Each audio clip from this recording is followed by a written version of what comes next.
A light rain was falling over the Appalachian Mountains when Paul took a shortcut to save some time. The empty road passed by an old barn. Normally, he'd hear crickets and raccoons making noise in the woods, but that night there was nothing, a silence that made the inside of the car feel even tighter. On a straight stretch of road, something huge, looked like a dog, suddenly appeared in front of the car. There was no time to swerve. A loud crash followed, metal twisting. The car hit hard. Paul gripped the wheel, took a deep breath, and first smelled burning rubber, then a stench of rotten meat coming from outside. When he looked in the rearview mirror, he saw the thing stand up on two legs. It was way too tall, way too skinny, loose skin hanging over bones, patches of fur stuck with mud. Its face looked almost human, but with no eyes, just dark holes. The teeth looked randomly stacked. They stared at each other for a few seconds that felt like a whole minute. A light came on in a house near the road and the creature ran into the woods. Paul went home without saying a word. He headed down to the basement, opened his dad's gun cabinet, and sat there, trying to make sense of what he saw. Even the family dogs didn't bark when he came in. It was like they were scared to make a sound. Late at night, the stench came back. He pointed his flashlight through the basement window and saw the creature standing at the edge of the woods, watching, like it knew he was watching too. Paul turned on the floodlights. When he looked back out at the yard, it was closer. He fired. The screams sounded human but off, like a hurt person trying to mimic someone else. Then, silence. Days went by. Life went back to normal. But that night never left his mind. Years later, now married, Paul was in his backyard at the end of a cold night. There was a weak fire going, the dogs nearby, and that bad feeling in the air, one he recognized right away, the same soundless void, the same sour smell that seemed to fill his throat. One of the dogs started growling at the woods. Suddenly, Paul heard that same dog bark, but the sound was coming from behind the trees. The dog next to him was still just growling. The bark from the woods copied the tone, the rhythm, everything. He grabbed the dog by the collar, ran inside, and locked all the doors and windows. That brought back old memories. Other people in the area had similar stories. Ivy Brannon said she heard a little girl's voice near the fence repeating hi and hello over and over, always the same way, walking around the house. Her dog growled until it got too tired and fell asleep. Jen and her husband heard a meow meow in the woods, exactly like their inside joke. But in his voice, just flat, like someone had recorded it and was playing it back. Morgan Lambert whistled to call his dog. The dog never came back, but he got the same whistle in return coming from different parts of the dark. The older folks in the area kept repeating the rules. Don't answer when something calls your name. Don't whistle. Keep your animals inside. Lock everything. Paul wanted answers. He talked to his wife's family, people who knew the mountain ways. They told him to bless the land and never go into the woods after sunset. He agreed. But deep down, he knew. If the thing that had followed him all these years was really there, a blessing alone wouldn't be enough. He needed people who actually knew how to deal with this. Without telling anyone, Steve and Joanna Myers were already tracking cases in the area. They had read local reports, cross-checked similar events in nearby counties, and noticed a pattern. Creatures that mimic voices, the smell of rotten meat, and a tall, disfigured, skinny figure moving between the woods and nearby homes. That's how they found Paul. It wasn't by chance, it was an investigation. They met Paul at his wife's family's old kennel near the forest line, where a large dog had been kept in quarantine. The fence was torn, the foundation cracked like something really strong had pulled it outward. The bad smell still clung to the concrete. Steve set up hidden cameras and microphones around the perimeter, tucking them between tree trunks and piles of wood. Joanna laid down salt lines near the doors and made simple protective marks. Nothing too obvious. "So this is where you heard your daughter's voice copied?" Joanna asked. "It is," Paul said. "Same time, same tone. Sounded just like my daughter, but it wasn't her. She was at her aunt's house that day." Steve opened a notebook full of clippings and notes. "We've got reports of copied voices all across the mountain range. Kids, relatives, friends, even people hearing their own voices. Always near the woods, always at night. And always that smell right before. Joanna listened quietly, eyes fixed on the trees. They visited other homes. Ivy showed them the fence where she heard the little girl. Jen described the meow that, according to her, only her husband made that way. The siblings wrote down times, directions, and details. The map formed a half circle of events. Back at the kennel, the first few nights were quiet. The cameras caught very little. At first, the microphones picked up faint sounds, then identical whistles at 3 different spots, like someone had hit play on 3 devices at the same time. On a colder night, the thermal camera recorded a creature moving like a ripple between the trees. They went through the usual theories just to rule them out. Shapeshifter, no sign of shed skin or leftover residue. Witch, didn't feel like a ritual. Hellhound, no sign of a pact. Tulpa, no belief focus or symbol behind it. That left the one that matched everything and fit the land, mimicked voices, the stench of rotting flesh, strange silence, and movement that was way too fast. "This looks like a Wendigo," he said quietly, like he'd rather be sure first. "The hunger, the speed, the strength, and using voice as bait." Joanna nodded. "And fire usually works. But first, we need proof, and to make sure there's only one. If there's more than one, the plan changes." They spent the rest of the afternoon marking the area and setting up gear. It wasn't the final hunt, just a test. The idea was simple: provoke the creature and see if fire would really make it back off. Paul watched closely, nervous, not knowing how involved he was going to get. Steve didn't sugarcoat it. "If you hear your name, don't answer." "Got it?" Paul nodded, but his eyes showed he had no idea what was coming that night. Hey, if you're into stories about creatures that eat people and lurk in frozen forests, then why the heck haven't you subscribed to this channel yet? It's not witchcraft, it's statistics.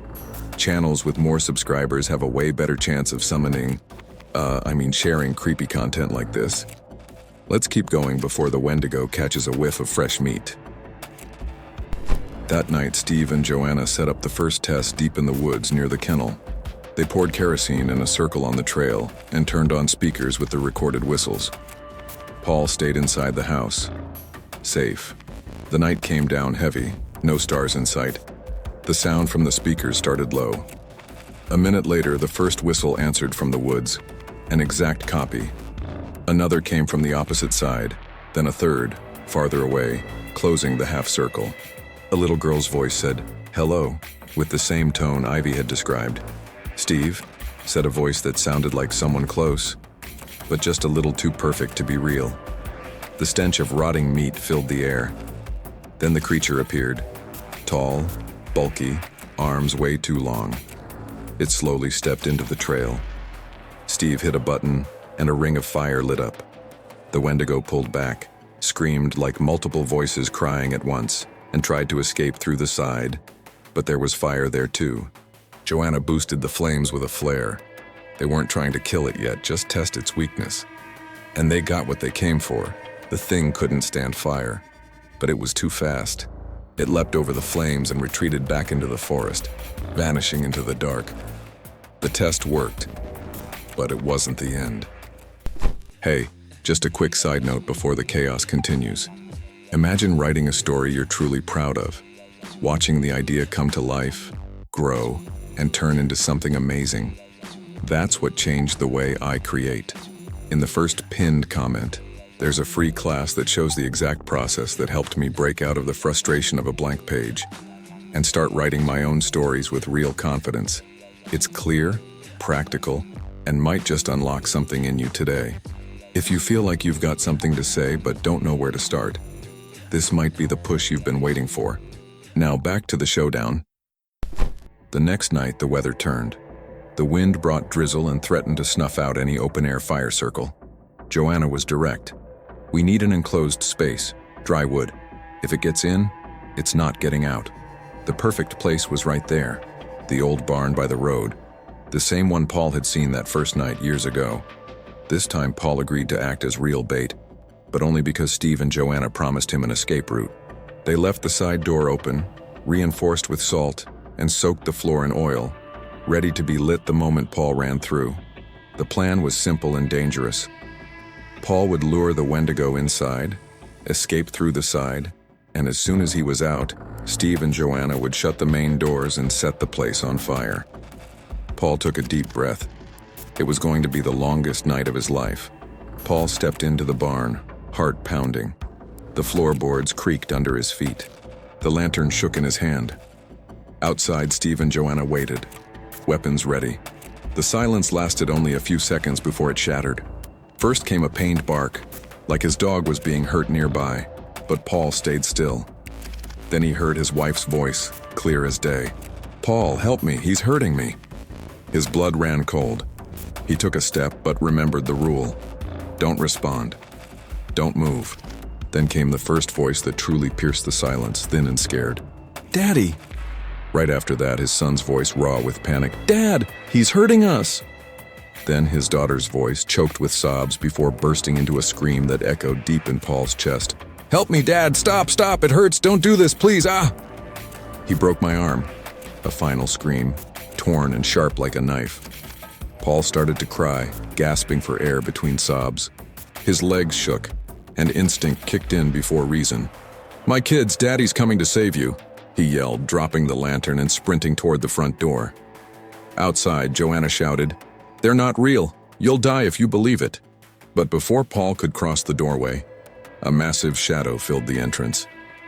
The Wendigo, hunched to fit, skin hanging off bones, misshapen teeth glowing in the flickering light.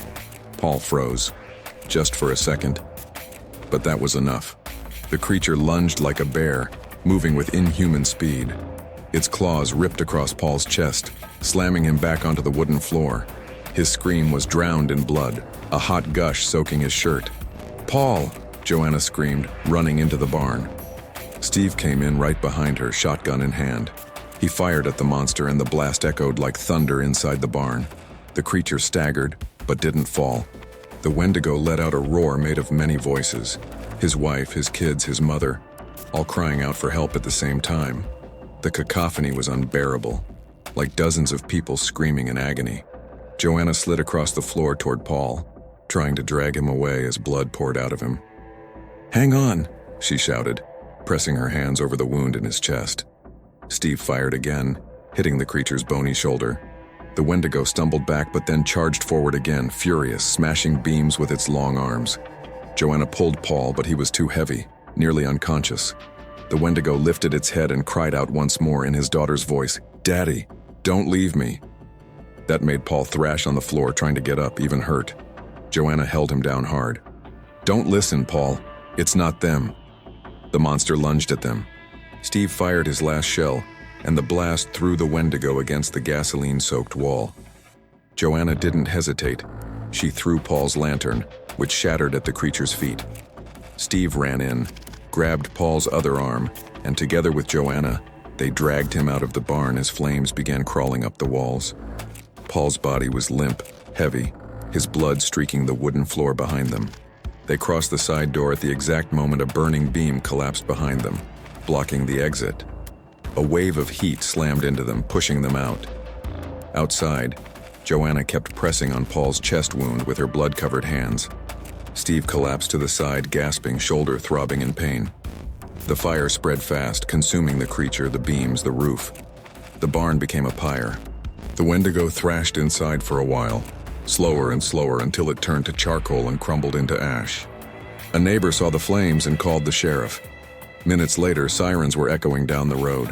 While Paul was being treated, firefighters poured water over the burning barn. The sheriff looked at Steve, suspicious. "How did this happen?" Steve took a deep breath and pointed to the burned wiring on the wall. Paul went into the barn to grab some old stuff. There was a short circuit. The fire spread before he could get out. We were driving by, saw the flames, heard him screaming. We ran in and pulled him out, but a beam fell on him in the chaos. Joanna confirmed the story, calmly signing the incident report with practiced ease. The fire crew made sure the flames wouldn't spread into the woods. To the sheriff, it was nothing more than a tragic accident in a condemned barn. Once the dust settled, Paul's dogs finally slept through the night. No howling. The air felt lighter, like the forest had let out a sigh. Pale and weak, Paul whispered his thanks. I thought I made it all up, but I didn't, did I? No, Joanna said. You broke the rule without knowing. Now you know. Back on the road, the silence had returned. Steve, his shoulder throbbing, let out a humorless laugh. The hard part was when that thing used his kids' voices. I almost fell for it too. That's how they hunt, Joanna replied. It's always someone you couldn't bear to lose. Joanna opened her notebook and wrote, Wendigo neutralized, Asheville region, pattern, voice mimicry of loved ones, smell of rotting meat, method, fire until ash. After that, the Myers siblings headed north. The world was still dangerous, but that road, those homes and those people were safe. For now, that was enough. So, after everything that happened to Paul, do you think you would have stayed calm in his place? Or would you have fallen for the Wendigo's trick too? Tell me in the comments what you would do in a situation like that. I really want to know how you'd react if you heard the voice of someone you love coming from deep in the woods. And don't forget, in the next case, the Myers siblings will face something completely different. A being of light that calls itself an angel, but might be way darker than any Wendigo. You're not going to want to miss this. Hit subscribe now to follow every hunt. That way you won't miss a single episode of this series, and you'll help this story reach more mystery and suspense lovers like you. See you in the next video.